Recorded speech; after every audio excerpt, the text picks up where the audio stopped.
बचाने का काम करेंगे। वह यह काला कानून हमारे घर को जलाने वाला कानून है। हम कतन इसकी इजाजत नहीं देंगे।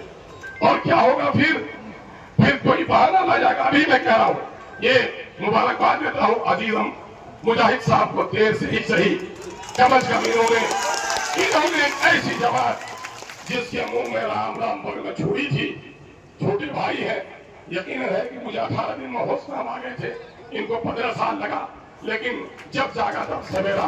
खोया हुआ भाई अगर क्या तो कीचड़ में भी लिपटा हुआ हो तो भाई को गले लगा लेना चाहिए। और आज जितनी ये पूरी उम्मत यहाँ पर खुश है, मैं कहता हूँ कि पहले भी आपने सड़क पुल पुलिया बनाया होगा, इतनी तालियां पीटी होंगी तो सियासी पार्टी में पीटी होगी। आज उम्मत मुसलमान के दीनदार लोग और इस मुल्क के सच्चे हिंदुस्तानी जो गैर मुस्लिम हैं वो आपको इस्तेमाल देते हैं। इसका मतलब यह है कि सीमांचल की सरजमीन में बीजेपी को, उनके शरारत को किस कदर नापाक नजरों से देखा जाता है। मेरे भाइयों, एक आखिरी बात मैं कहकर गुजर जाऊंगा कि इससे नुकसानात क्या होंगे। एक मस्जिद को टूटी है, बाबरी मस्जिद तो भी रो रहे हैं। हर चंद की न गवाही मिली, न कोई दस्तावेज बनने का मिला, न खुदाई में कोई कागजात मिले, लेकिन मंदिर हो गया और आपने मान लिया। अकाबिरीन ने कहा सबर कर लो, लेकिन ये काला कानून अगर नाफिज अमल हो गया, हजारों मस्जिदों में ताले लगेंगे, कब्रिस्तानों में गैरों का कब्जा होगा। मैं गया था कमेटी के लेकर, अभी पार्लियामेंट के असेंबली कमेटी को लेकर नालंदा नीतीश जी की बस्ती में 3 कब्रिस्तान के घेराव का पैसा है, लेकिन कब्रिस्तान की घेराबंदी नाजायज कब्जा है। ए नीतीश जी, आज जब 2000 का कानून के 100 साल में भी अगर वक्फ की जमीन पर नाजायज कब्जा किसी का है उसको हटाया जाएगा, अभी वो है तो मेरे कब्रिस्तानों से हटा नहीं पा रहे हो तो कल हटा पाओगे, ये सफेद झूठ है। मैं वाकया बताता हूँ गया का आखिरी कि 2012 में गया के लोग मेरे पास आए और कहा कि साहब एक सवाल हमारा असेंबली में ला दीजिए। मैंने क्या सवाल है?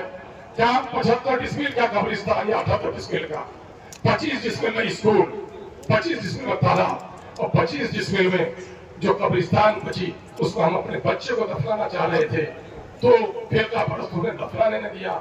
24 घंटा तक लाश पड़ी रही। जब एसपी और डीएम ने पहल किया तब लाश को दफनाया और 3 दिनों तक पहरा करना पड़ा। ए नौजवानों, गाफिल न बैठो अंधेरे को अपनी आशियानों में, तुम्हारी बर्बादियों की साजिश हो रही है आसमानों में। उठो, गौर करो, ये क्या होगा? ये आपको गैर मुस्लिमों को उस कब्रिस्तान पर कब्जा कराया जाएगा और एक पिटीशन डीएसपी के अदालत में चले जाए। उसके बाद एक ऑर्डर आएगा कि जब तक झगड़ा तय नहीं होगा आपको कब्रिस्तान में किसी को मिट्टी नहीं देना है। ए मुसलमानों, दाढ़ी पर हमला, टोपी पर हमला, बेटी की आबरू पर हमला, हम पर चारों तरफ से खौफदारी कर दी गई है। वतन अपना है, दरिंदों से उतना डर नहीं जितना इंसानों को इंसानों से डर लग रहा है। मोदी ने वो खौफदारी कर दी है। आओ सब मिलकर तय कर लो इस काले कानून के खिलाफ। अगर मेरा खून काफी नहीं होगा तो मेरी नस्लों का खून बहेगा, लेकिन इस काले कानून को हम मानने के लिए कभी तैयार नहीं होंगे। हम अपनी कदर करा सकते हैं, हम अपनी मस्जिदों से दस्तबरदार नहीं हो सकते, हम अपने खानकाहों से दस्तबरदार नहीं हो सकते। ईमान जब तक बाकी है इस मुल्क की भी हिफाजत करेंगे।